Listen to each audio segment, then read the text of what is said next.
Hey guys, I'm Jim. I edit photos. Thanks for stopping by. I'm in On1 Photo Raw 2021 today. And in this video, we are talking about luminosity masking. When I got into photo editing a number of years ago and started learning and reading and going to blogs and all that kind of stuff, I kept hearing about luminosity masking.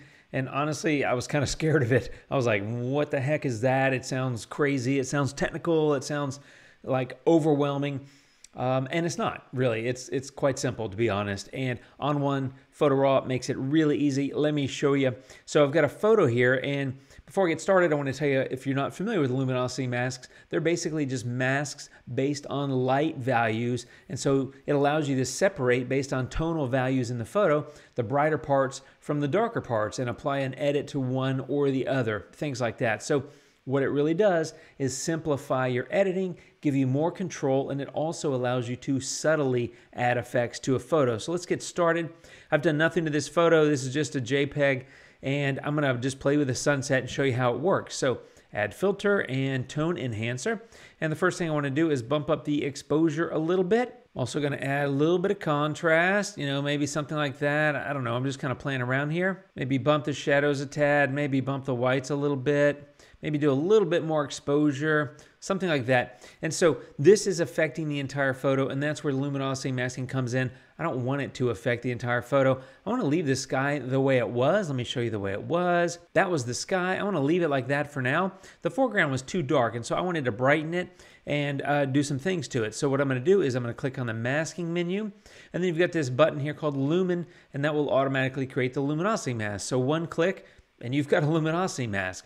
So I'm going to click on View, and with View, it'll turn your image to a grayscale, and the grayscale represents the mask in your image. Remember that black conceals and white reveals, which means all my edits are concealed where it's black and revealed where it's white. Well, there's a whole lot of gray in this image, so what that tells me is that my edits are being applied somewhat in the gray area. The closer it is to black, the less of that edit is being applied. The closer it is to white, the more of it is being applied. So it's a sliding scale. Black conceals, white reveals, but in between you have all these gray areas, and they are basically a sliding scale from black to white or from no edit to partial or full edit, depending on how far you go. So here's the cool thing about luminosity mask is I want to really get into that foreground area with this. So the first thing I want to do is invert my mask. And you can see I basically just flipped the tonal values. And now I'm really white in the foreground and a little bit darker. Some parts of the sky are black. Now remember, those parts of the sky, like right over here above this building, and I turn this off, you will see that's the really, really blown out or bright part of the image. So I'm going to turn that back on, go back to View, and it's black because I've inverted it. And so there's no edit applying there, and there is an edit applying here. I'm going to shrink my mouse here where it's white. Now, here's the cool thing about this luminosity masking tool is you've got a couple of options here for adjusting the mask itself. You've got levels and window. So I'm going to talk about that. So levels is basically, if you see this line, there's three dots, and the line is black on the left and white on the right. As you move these, basically, you're adjusting the light values. And so this one here on the left is the dark parts of the image. Now remember, I inverted it, so it's maybe perhaps a little bit confusing, but all I'm trying to do is just create a little bit more white in the area of the foreground and a little bit more darkness in the sky. So I just kind of play with these, and you can see I'm taking this mid-tone slider, and as I'm going that way, that sky is getting darker and my foreground is getting more isolated. And the same with this. As I drag that, basically making the bright parts darker. And that's really allowing me to isolate that foreground. And now if I turn off View, and now I'll go turn off this filter, you can see there's the before and there's the after. Now that I've got that applied, I think I might make a couple more adjustments, maybe add a little bit more contrast, maybe actually pull these shadows down a tiny bit. I'm just kind of playing. I think I need to refine that a little bit because it seems a little bit washed out. But regardless, what I was able to do with the luminosity mask, as you see here, is isolate that section of the photo and separate it from the sky based on tonal values, which I was able to do because of the luminosity mask. Now I'm going to go ahead and get color enhancer, and I'm going to play with some of the colors and the tones. So I want to warm up this sunset, so maybe something about like that. I'm going to give it some tint as well. Saturation and vibrance is always a good thing, in my opinion, especially on a sunset. So maybe something about like that. Again, I'm just kind of hacking. This isn't necessarily how I would edit the photo, but I'm just trying to make differences that you can see well. So if I turn this off and turn it back on, you can see it's impacting the entire photo. Once again, I don't want to do that, so I'm going to create a luminosity mask. And so I click on the masking icon, and then I click on lumen, and there you go. If I click on view to convert it to grayscale, remember, white reveals, black conceals. So, tonally, it's pretty accurate. And this is where I can come in and make some further refinements with either levels or window. So I explained levels on the last tool. Let me explain window, because this one's a little bit confusing. Window is basically on you've got two sliders here instead of levels where you're messing with shadows, midtones, and highlights. With window, you've got basically just two. The one end, which is the shadow end, and the other far right side, which is the highlights. And what you're doing is window, it allows you to slide them, and you're basically choosing the black point. And so what this does is it compresses the tonal value so that as you drag this, you will see how this mask is being affected. And really what it's doing is you're creating that window. So the window is anything between these two dots. Anything outside of those two dots is not being affected by the luminosity mask. So you're basically compressing the window of where your edit is going to apply. And so this can come in really handy if you're trying to really be specific about certain tonal values. You basically are saying anything from this left dot to the far left edge of the slider is not going to be affected. And consequently, this dot over here, anything from this right-hand dot all the way to the right-hand side of the frame is not going to be impacted by the edit either. So you're creating a window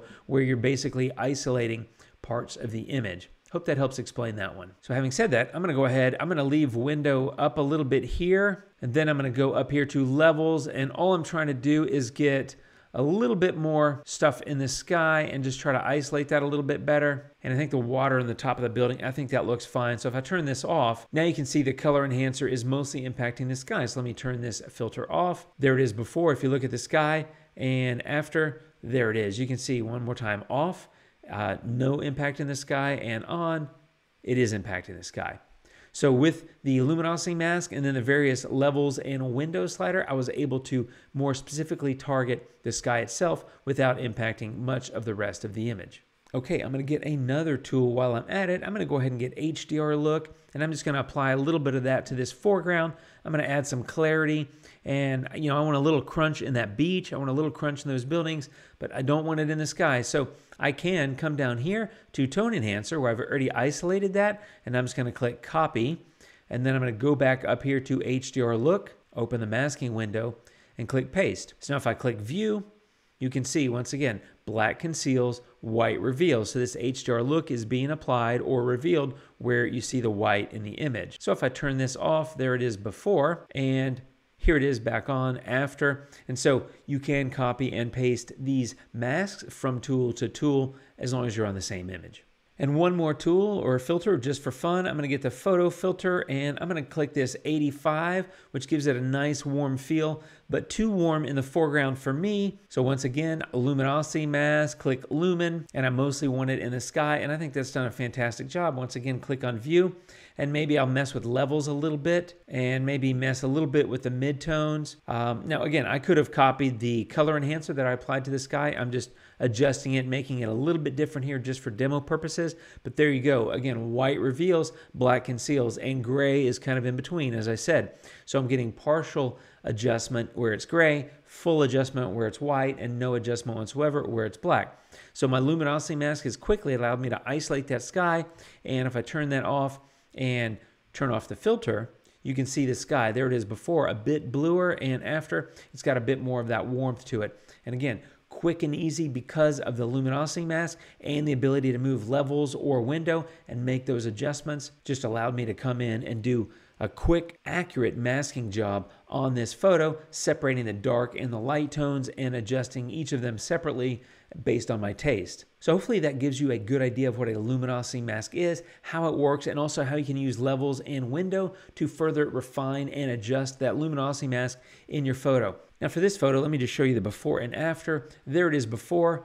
Nothing done to the photo whatsoever, and after, quite a bit different image. I'm not actually sure if that's exactly how I would edit it, but I just wanted to use this as a demo for luminosity masking. Keep in mind, I did nothing to the photo on the Develop tab. Normally, I would start there and make base adjustments before I come over to Effects, but here, since I'm just focused on luminosity masking, I just wanted to go straight into Effects and add some filters and apply luminosity mask. Hope it gives you some ideas, and hope you have fun editing. Thanks for watching, my friends. I'll see you in the next one. Take care of yourselves, and adios.